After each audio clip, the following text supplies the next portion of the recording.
Hey, what's going on? Today we're going to be learning a pretty basic riff and moderately complex harmony that will go over it, and that will be using the Ditto loop pedal. If you don't have one, I suggest you get one right now.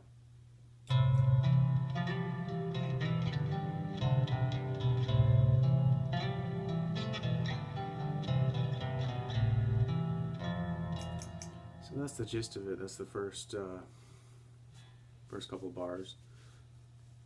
Pretty much stays the same, just the melody on top changes a little bit. So let's take a look at what we got. The first part of it is going to be just, what is the 7th fret on the D string. So let's go through all the notes you're going to need to play this riff.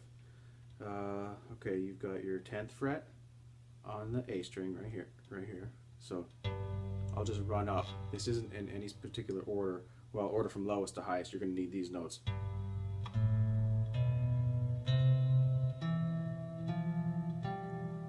I'll run through that one more time.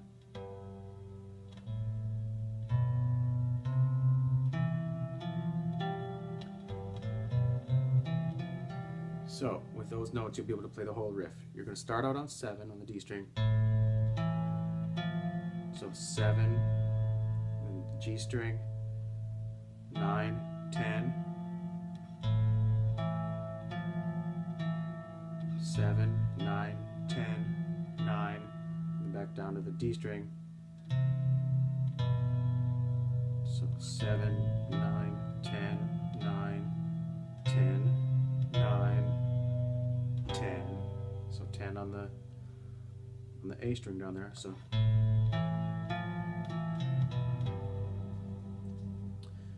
and then you're going to use your pinky for the 12th fret on the G string here. So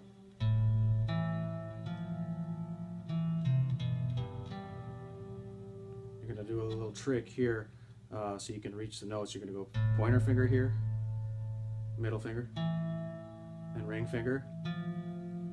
Now when you go back down to 9 here, use your pointer. I know it would seem like you would use your middle, but you don't want to be stuck like making that stretch. So you're gonna skip pointer, middle, ring, pointer. So now you can go like this. And that's a good natural motion for your hand. Okay, so 7, 9, 10, 9, 10, 9, 10, 12, 12. And then the very last part is 10, 9, 10, 9. So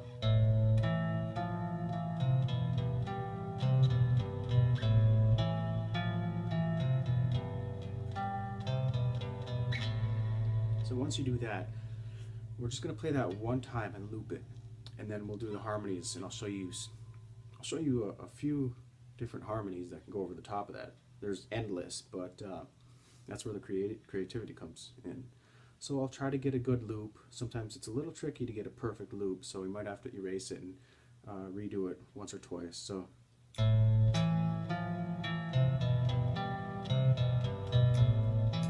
see how we like that. Nope, it's a little too early. Let's erase it and try it again.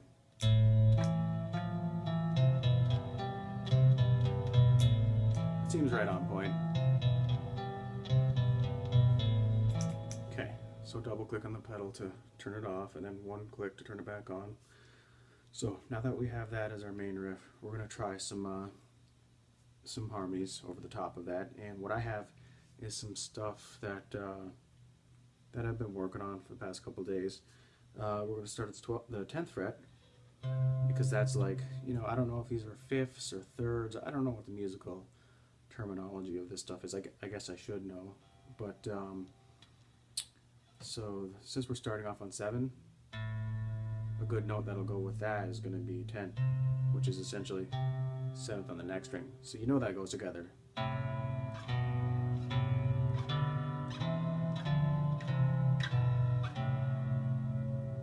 So I know all those notes will work with this stuff. I'm not going to play them like that, although that does sound perfect. But you don't want to do everything absolutely perfect when you're writing these types of things. You want some of it to be off, maybe a little dissonant. If it's too perfect, it just sounds too bubblegum. Alright, so what I've got here is, I'll let the riff go through a couple times by itself, and then I'll show you.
Something like that. Now, made a couple mistakes, and there's a couple things in there that I would change, but just for winging it, I mean, the first several parts of it were pretty good. Like I said, the last part, there's a couple notes in there that didn't really go, but you get the gist of it. You can really just kind of play in different parts. You can create melodies way up high, or in the middle, down low, and whatever you want, really. So that's it. I encourage you to get the looper, make a simple riff like that. Let me delete that riff out of my pedal.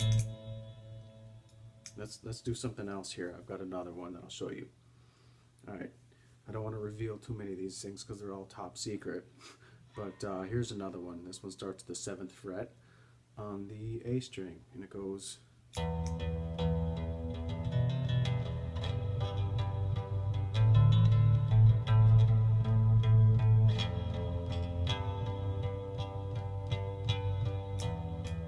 Okay, so that's looped once.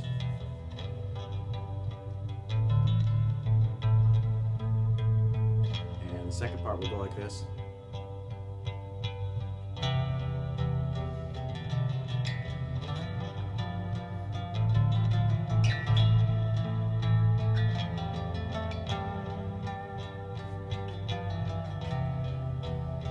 Now I'm actually going to record that second part so you can hear what it sounds like together. I'm going to have to let it run through once first, so.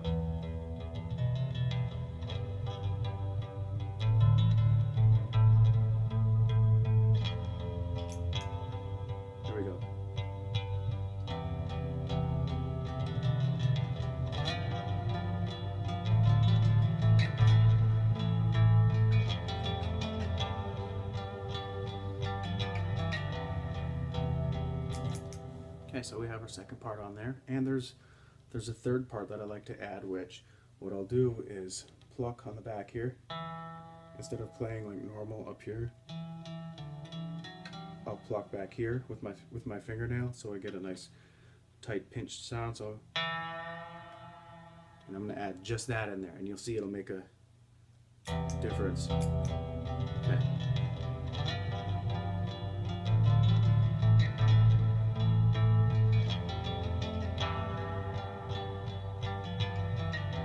So just that little note adds quite a bit of flavor. So let's see what that all sounds like.